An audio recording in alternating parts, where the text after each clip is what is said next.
Genesis 26. Once during Abraham's lifetime, the fields had not produced enough grain, and now the same thing happened. So Isaac went to King Abimelech of the Philistines in the land of Gerar, because the Lord had appeared to Isaac and said, Isaac, stay away from Egypt. I will show you where I want you to go. You will live there as a foreigner, but I will be with you and bless you.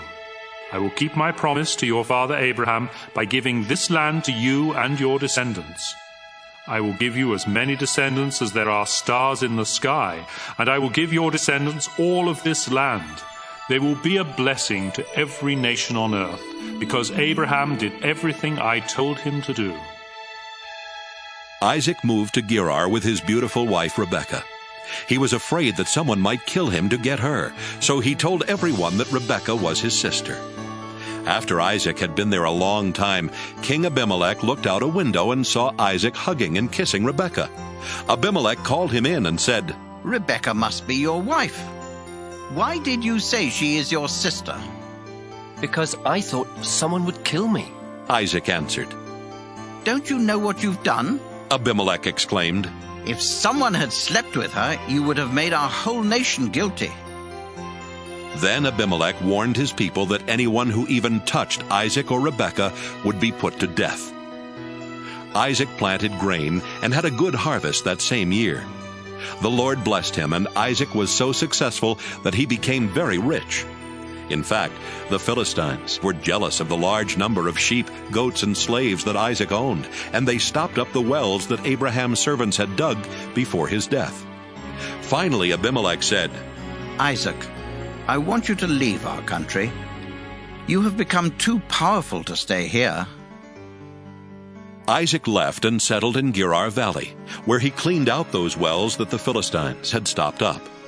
Isaac also gave each of the wells the same name that Abraham had given to them.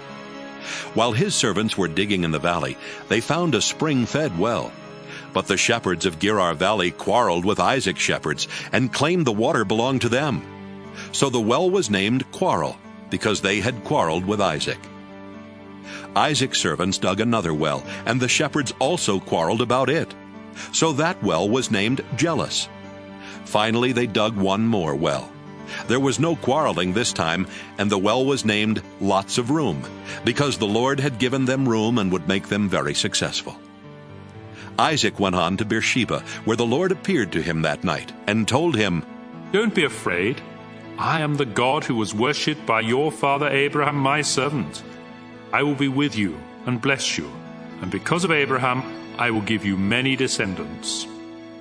Isaac built an altar there and worshipped the Lord. Then he set up camp, and his servants started digging a well. Meanwhile, Abimelech had left Gerar and was taking his adviser Ahuzzath and his army commander Phicol to see Isaac. When they arrived, Isaac asked, Why are you here? Didn't you send me away because you hated me? They answered, We now know for certain that the Lord is with you, and we have decided there needs to be a peace treaty between you and us. So let us make a solemn agreement not to harm each other. Remember, we have never hurt you, and when we sent you away, we let you go in peace. The Lord has truly blessed you. Isaac gave a big feast for them, and everyone ate and drank. Early the next morning, Isaac and the others made a solemn agreement. Then he let them go in peace. Later that same day, Isaac's servants came and said, We've struck water. So Isaac named the well Shibah, and the town is still called Beersheba.